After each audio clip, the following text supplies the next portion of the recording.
Hey, I'm Shauna, and this is More Good News Only, the show where we celebrate the stories that uplift, inspire, and bring us all together every weekday morning at 10:30 a.m. We are recapping the good news only, the feel-good headlines, the community and local wins that bring a little more light to your day.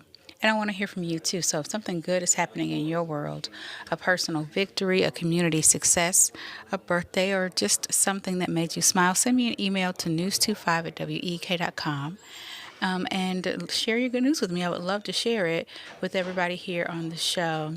Today's show is full of good news. For starters, we are back to our regularly scheduled programming format. I don't know if you joined us for 10:30 a.m. I'm going to trust that you did. But if you didn't, then you may have noticed that we did something a little different. We had a bunch of community announcements, things that are going on in our area around central Illinois. And so we made some announcements. I hope you had your pens and your papers, pieces of paper ready to write those things down because there was no visuals, there was just me. So I want to know if you watched that show. Don't forget to send me an email to news25wek.com and let me know what you thought about that format. I know we usually are very visual here, lots of videos, in addition to my face, lots of FaceTime. But today we had an extra, exceptional amount of FaceTime with me and you. I just want to know what you thought. I was given some advice. Yeah, that's what we'll call it. Just an idea that someone had, and so we gave it a shot. And would like again to hear your thoughts on that. You can also send me your good news and your thoughts on today's 10:30 a.m. show on Facebook. You can follow the 25 News Good News Only Facebook and share your thoughts and opinions with me there. And you can also send me your good news via Messenger there. Even in the comments, you can comment on videos that we post the Get Personal with Shauna's each week there as well. And just continue the conversations that we start here on the show. Facebook is a great tool for me to be able to connect with you personally and very quickly. So, and I love doing that. So please feel free to join us over on Facebook. It's always me that responds. Um, and I try to do it right away for everybody. And sometimes your responses, depending on what we're discussing, I share them on the show and say hello to you personally. So today's show is full of good news, as we said before. I didn't even check to see what national holiday it is today. I love doing that. Do you like that? I hope you do because I'm going to continue doing it because it's fun. It's fun to participate. I think yesterday was National Apple Pie Day. I didn't have any apple pie. And I think the day before that was like Eat Whatever You Want Day, I think, which I don't know how that's different than No Diet Day. Some of these holidays are just extra, but I'm here for it. I'm here for all of the extra. We'll have Morgan News only after the break.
thanks for going to that. I wasn't quite sure if we were going to go there this morning. What's that?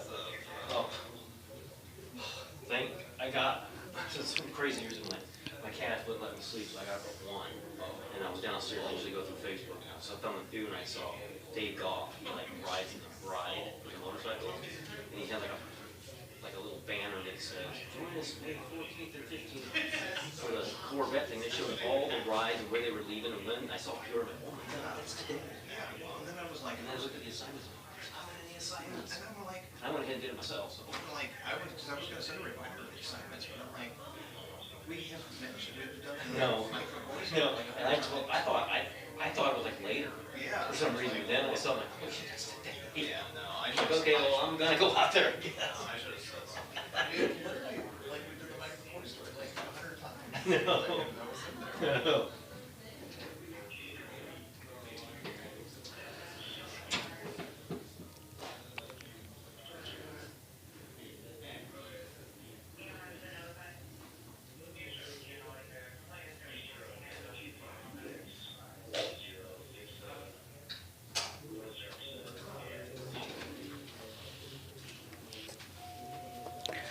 Welcome back to More Good News Only. I would like you to meet Rose and Farah.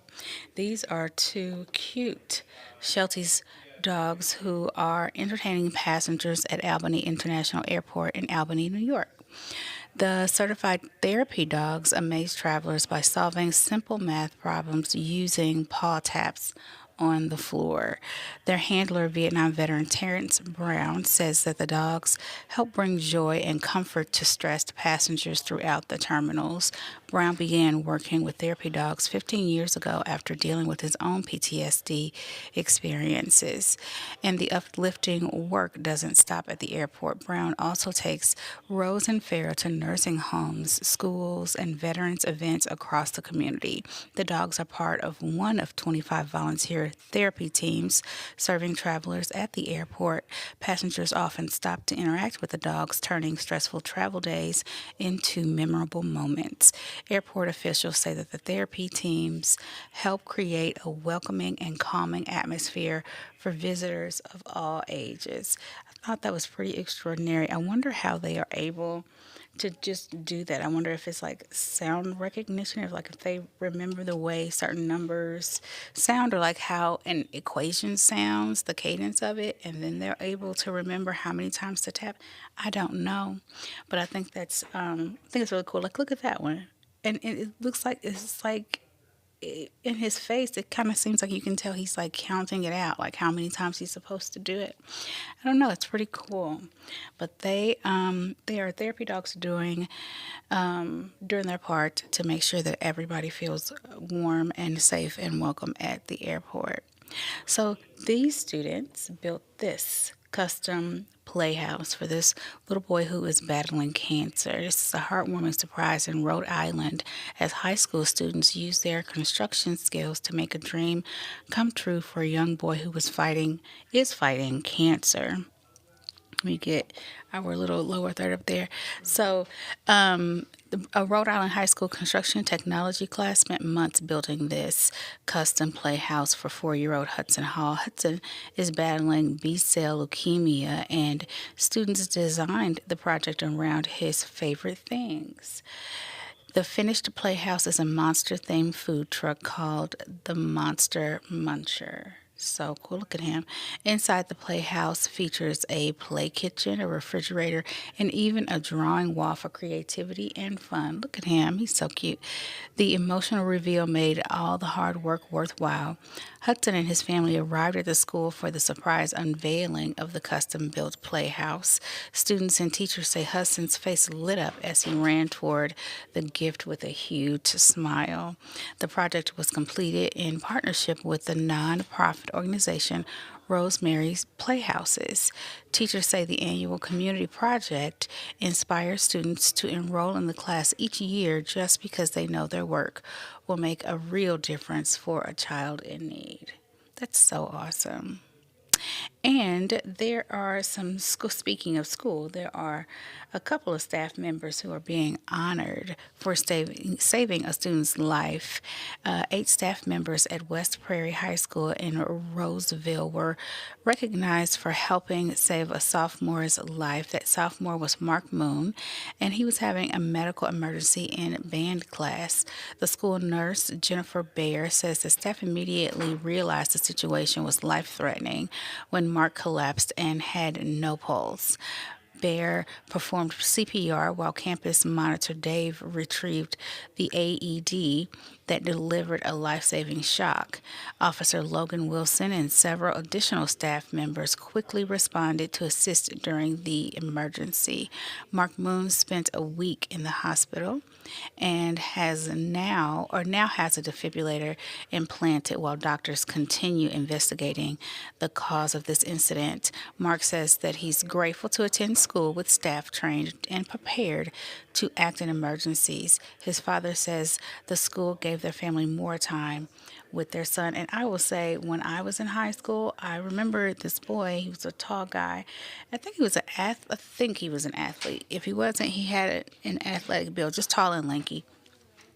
And we were switching classes. We were going to our next class, and the bell had rang, and everybody started to go into the hallways. And as soon as he crossed the threshold, before he could even get the other foot across the threshold, he literally dropped. His heart stopped, and he dropped dead to the ground. He was to the floor. He was gone.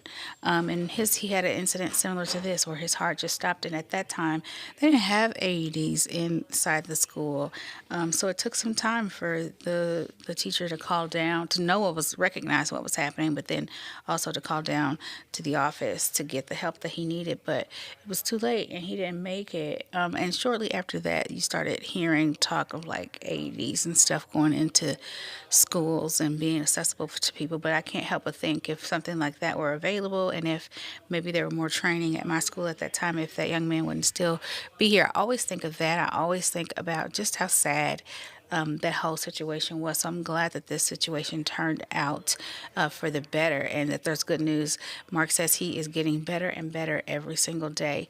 You just never know when something will happen. It just makes you want to cherish every moment like it is your last, because you just don't know. It doesn't matter how old you are, how young you are, what shape you're in.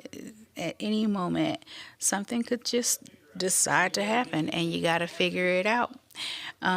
Just like I have to figure it out whenever people are loud and interrupt and have staff meetings back here while I'm on the show with you all. You just have to figure it out. Yep.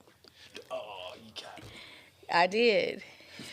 I just have to figure it out. Hey, Central Illinois. I'm sorry. I just came to make eye contact with her, and as always, she goes ahead and just pops me up, which I really wasn't ready for today. But we'll do it impromptu. You weren't ready?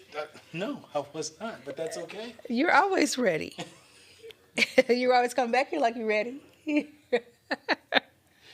I think I'll start doing that to everybody who is loud and disruptive. You know what? On the show. And then all of Central Illinois can see what I have to deal with. You didn't turn my mic up. I didn't. You want me to turn it up? No, I don't. I do not want you to turn my mic up. That's what I was looking at, Central Illinois, because there's a little slider over here that controls this mic over here. Because that meant that she had me prepped to come here. No, I didn't. But since you're here, I was making my way. Thank you for joining us. And we're going to get back to our stories. We're going to talk about the 7-year-old who wrote to a politician to try to get a pet turtle. We're going to talk about that today. You're talking about a pet turtle? He couldn't have it. It's illegal in Canada. Oh, well, and so he wrote. What was it? The 11 o'clock. We had a turtle on the 11 o'clock today. Oh, did you? Yeah. Oh, I used to have a pet turtle. I don't really like animals like that in real life, but I had a tiny, tiny one. It never grew. It was very miniature, and I liked that turtle. Was that was going to be it? It's going to be that small? Yeah, it was really little. It was like a bite-sized Snicker. It was really tiny. But I guess it never grew. But after like 100 years, isn't it supposed to like get bigger? I don't know. I don't know what ever happened to it. That's the thing. I don't know. I don't remember. Probably something sensible happened to it, but I don't remember. I just know I had it. I Turn loved the it, mic up. and then it was gone. Now I was old enough to remember, Wait. but I don't know what happened to it. You don't know. You had a pet that you were in charge of. You were in charge of a living being here. Yeah, And you don't know what happened. I have no idea what happened to it. Now, And you have a daughter too, don't you? I do. Have you lost her? not at all. Now I did knock her out the bed when she was about a week old, but she's here. She was just fine. She slept through the whole thing. But How old were you when you had this turtle? I had to be like first, second grade. Now, this is totally impromptu. Like I said, I was walking by because I was speaking loudly, and I knew that she was bothered by this. I did not have this turtle conversation coming. I didn't see it coming. Yeah, well, I was going to talk to them about it. But now everyone is seeing the irresponsibility that you set yourself up. Well, for no, throughout. not necessarily irresponsibility. Now, I had other factors. Like if I was in first, second grade, there was somebody else that was over me. Now, I had a cat. I had 2 cats, in fact, when I was like in kindergarten. And then I came home The cats were going one day and the cats were gone. My mom said, they went to visit relatives. I'm gonna just stay back here. She said they went to visit relatives, and it turned out years later she told us that she gave them away because she couldn't keep doing it. Well, thank God. So it's she time probably for did the that break. with the turtle. Well, thank goodness it's time for the break, Central Illinois. I know you probably want to continue this conversation. I do not. You see the face she's making right now? No. Yeah, and then generation later. She's still going. It's time for the break. When it was my daughter's turn to have a dog that I could not handle, I told her that it went to visit relatives, and I gave it away. So there's no telling. The pet turtle is probably living its best life right now, but I don't know where it's at. So we just had an impromptu get personal with Shauna moment. Brought to you by yours truly. Well, we have more good news only after the break. I don't know what else we're going to have.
Welcome back to More Good News Only. So, before the break, I was telling you about my experience with a pet turtle.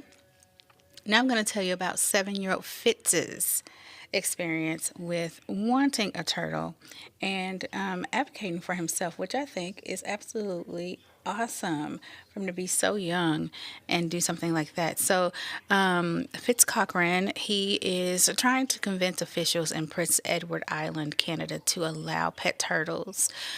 Turtles are currently banned because officials worry they could harm local ecosystems if released into the wild.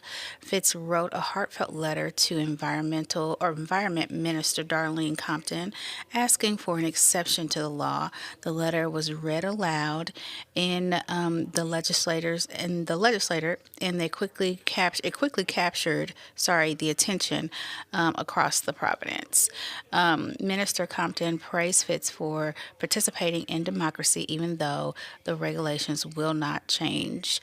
Fitz says he's still hopeful and continues asking officials to reconsider, and officials may offer a compromise by giving him virtual updates on a wild turtle or sending him a stuffed turtle instead. That's not a compromise. That's just my opinion. That is not a compromise at all. Maybe if he could have one at a zoo that he went and took care of, I don't know. But that's a stuffed turtle. I could buy that myself. Like, no. And giving me virtual update, I can Google. That's not a compromise. Anyway, I digress. He did it, and I think that was a great experience for a kid to have. I love that he stood up and he said, I'm going to go all the way to the top and ask them to change this for me. Like my mom used to always, she still always says, nothing beats a failure but to try. And I love the fact that once they said no, he still says that he's going to continue to ask them to change that. I was just telling my daughter the other day, never, ever, ever, ever let anything stop you from your goals. That includes a no. Not even a no. You don't tell me no to anything because I'm going to make it happen. And I think this is an awesome attitude for this young man to have. We'll have more good news only after the break.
Welcome back to More Good News Only. So, there is a treasure hunt going on in San Francisco, and this is goodish. It's good news, right? For a reason, which is why I put it on the show today. But then also, some people do have problems with it, and let's find out why. I still think this is really good news. It's a fun thing to do. Like, I would definitely take part in a treasure hunt. Now, how long it keep my attention, I don't know. There would have to be like little Easter eggs along the way for me to be able to hang on to it. But I think it's pretty cool. So there's a $10,000 treasure hunt, and it is causing a stir in San Francisco. Treasure hunters are searching San Francisco parks after anonymous organizers buried $10,000 somewhere within 7 miles of the city. Now, who had it laying around to just decide they're going to bury it and let somebody come find it? That's a whole nother set of thoughts in my head, but I think that's pretty cool. Clues were posted online throughout Reddit, sparking weeks of digging throughout the city.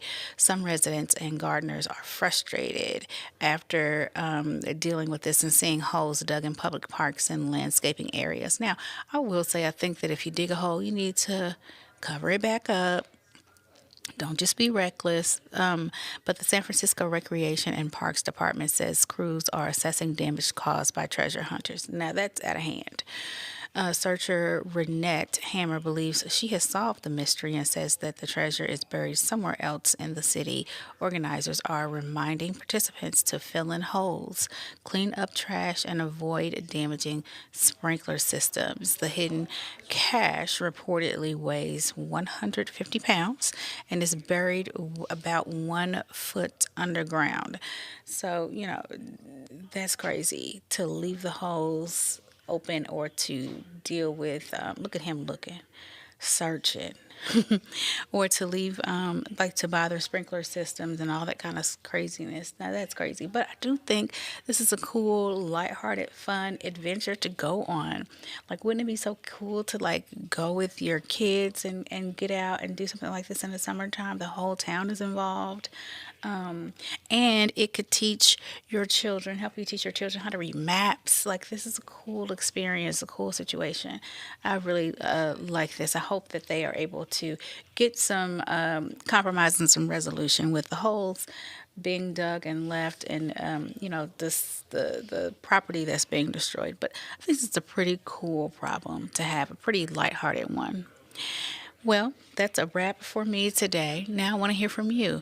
Please go to news25 at WEEK.com and let me know what you thought about today's show. In the meantime, be sure to check out all of the evening newscasts and meet me back here tomorrow morning at 10:30 a.m. for more Good News Only.